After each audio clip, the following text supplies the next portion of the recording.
Get comfortable with English in comfort. This is your English listening practice podcast to help you learn and improve naturally.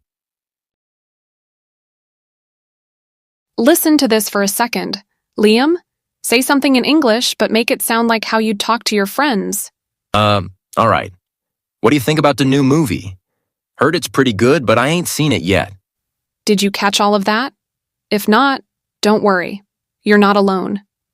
A lot of learners tell us they can understand some native speakers, but when it comes to real-life conversations, it's like, what language is this? It's not just you. Native speakers like me.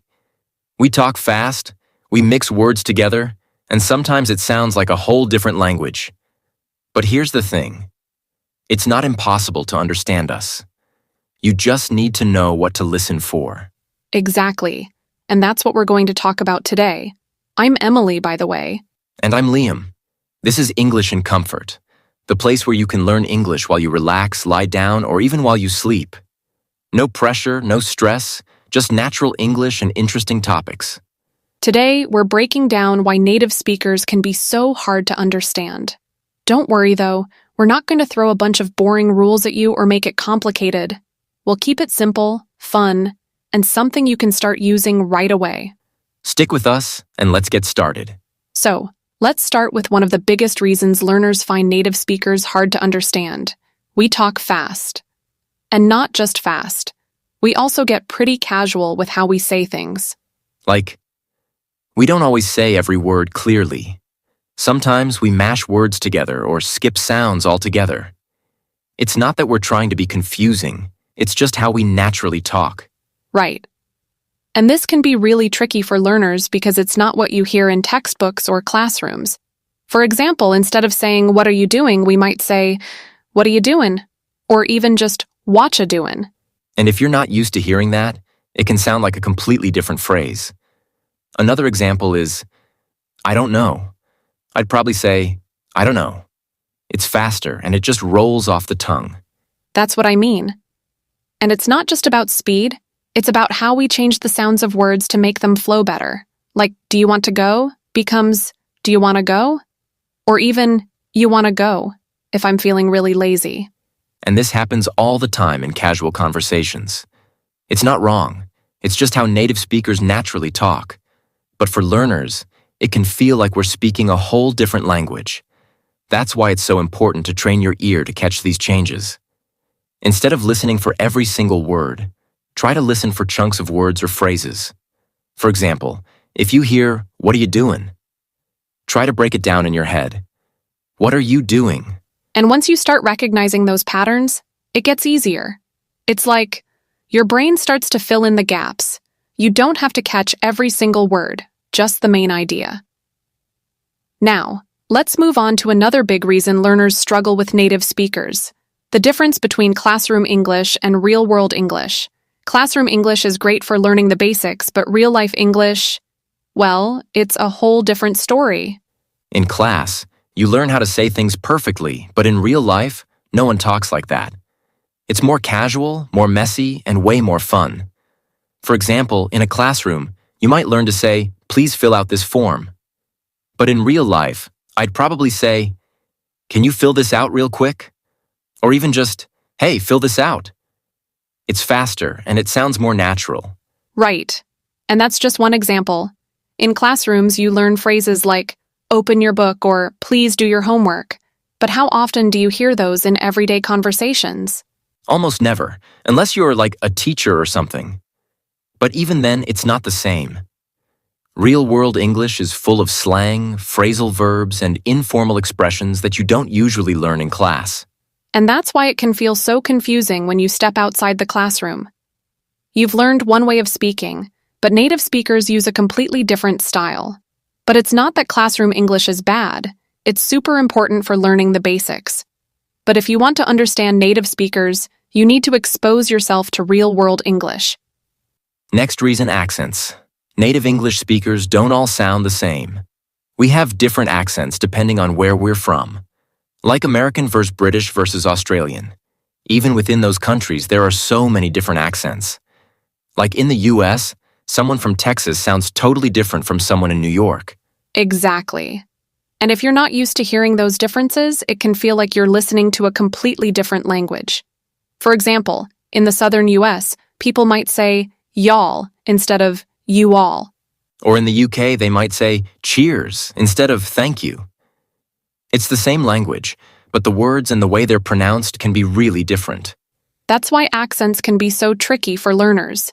You might be used to hearing one type of English, and then suddenly, you're faced with a completely different accent, and it throws you off. But you don't have to understand every accent right away. It's okay to start with one or two that you're most interested in and go from there. If you're into American TV shows, maybe start with an American accent. If you love British movies, focus on that. Okay, let's talk about something else that can make native speakers really hard to understand: slang and informal expressions. These are words and phrases you won't find in most textbooks, but they're everywhere in real-life conversations. Slang is the secret code of native speakers. It's how we make our language more fun, more casual, and sometimes more confusing for learners. For example, if someone says, "I can't even," what do you think they mean? It's like they're so overwhelmed or surprised that they can't finish the sentence. It's kind of dramatic, but people say it all the time. Right. And then there's something like, "That's lit," which means something is really exciting or amazing. Like, if you go to a great party, you might say, "That was lit." What about this one? She ghosted me. That's a phrase a lot of learners might not know. It means when someone just stops replying to your messages or calls. They disappear, like a ghost. It's not a great feeling, but it happens. And these are just a few examples. Slang is everywhere, especially in casual conversations with younger speakers. It's a big part of how we communicate, but it can be really confusing if you're not used to it. But here's the good news. You don't have to learn every single slang word to understand native speakers.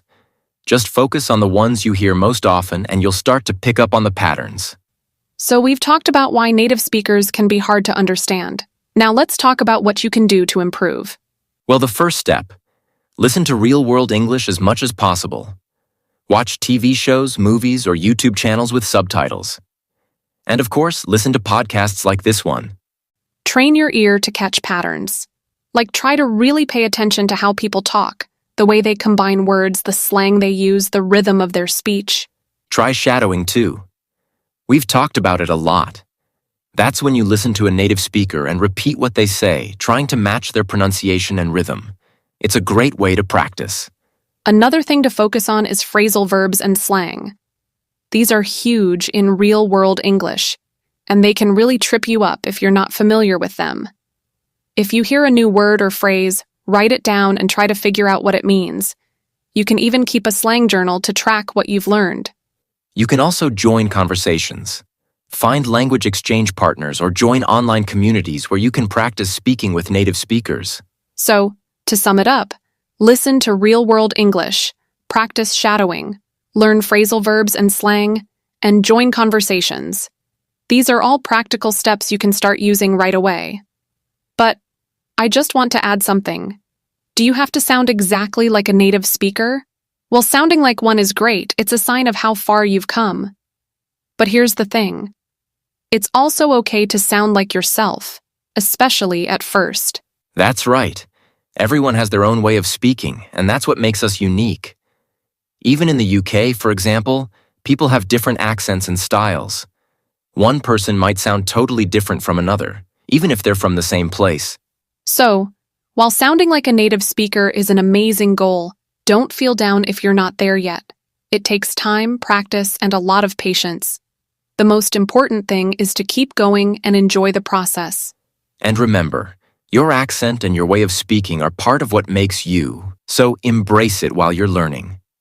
You're doing great just by trying. We hope this episode helped you feel more confident about understanding native speakers.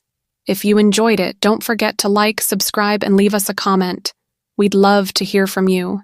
And if you have any questions or topics you'd like us to cover, let us know. Thanks for listening, and have a wonderful day, everyone. Time to go over some new words and phrases before we finish.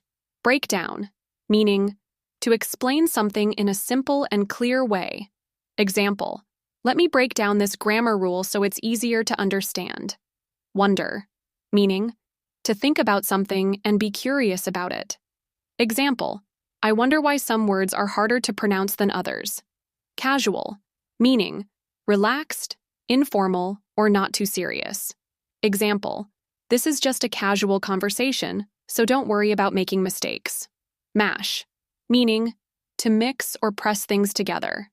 Example, some English words mash together when people speak quickly. Rolls off the tongue, meaning easy to say or pronounce. Example, his name just rolls off the tongue. It's really smooth to say.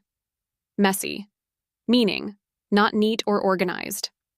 Example, my notes are so messy, I can't find what I wrote yesterday. Throw you off, meaning to confuse or distract you. Example, the different accents can throw you off at first, but you'll get used to them. Keep practicing, and these words will start to roll off your tongue naturally. Thanks for listening. If you want more English listening and speaking practice, subscribe for more podcast episodes to improve your fluency with natural real-life conversations.